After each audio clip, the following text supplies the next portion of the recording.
और अब खबर ये है कि शहर कायद की तमाम सड़कें पार्किंग माफिया के लिए सोना उगलने लगीं। कराची की कोई सड़क ऐसी नहीं जहां पार्किंग का मुनासिब इंतज़ाम हो।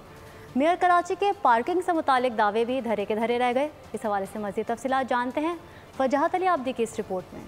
कायद की तमाम सड़कों पर पार्किंग माफिया का राज। पार्किंग माफिया के कारिंदे शहरियों से मोटरसाइकिल के 30 रुपए और गाड़ी के 100 रुपए वसूल करते हैं, जबकि बल्दिया उस्मा कराची ने बाइक के 10 रुपए और गाड़ी के 30 रुपए चार्जेस रखे हैं। गुज़िश्ता रोज सिंध हाई कोर्ट ने KMC को शहर भर के स्कूलों, फलाही अस्पताल, तफरीही मकामात से फौरी तौर पर पार्किंग फीस खत्म करने के अहकाम जारी किए थे, मगर बल्दिया उस्मा कराची का पार्किंग डिपार्टमेंट हाई कोर्ट के अहकाम पर अमल न करा सका। शहरी इस हवाले से कहते हैं कि शहर भर में कहीं भी जाएं, पार्किंग माफिया का कारिंदा मौजूद होता है जो इजाफी पैसों का तकाजा करते हैं।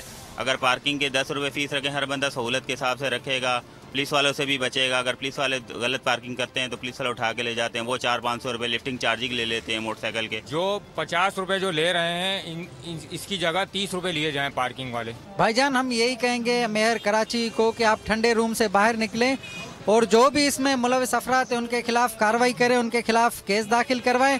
और किसके हुक्म पर जो बाइक के चार्जेस है, हालांकि है तो 10 रुपए, पर बाइक के 50 रुपए और गाड़ी के जो 50 रुपए फीस है वो 100 रुपए वसूल की जा रही है। सिंध हाई कोर्ट ने कंटोनमेंट बोर्ड के इलाकों में भी पार्किंग फीस वसूली पर पाबंदी आयद की हुई है, मगर इसके बावजूद कंटोनमेंट बोर्ड के इलाके स्टार सिटी मॉल, सदर, कराची प्रेस क्लब के अतराफ, मिलेनियम मॉल और टाइम मेडिको के अतराफ भी पार्किंग फीस की गैर कानूनी वसूली जारी है।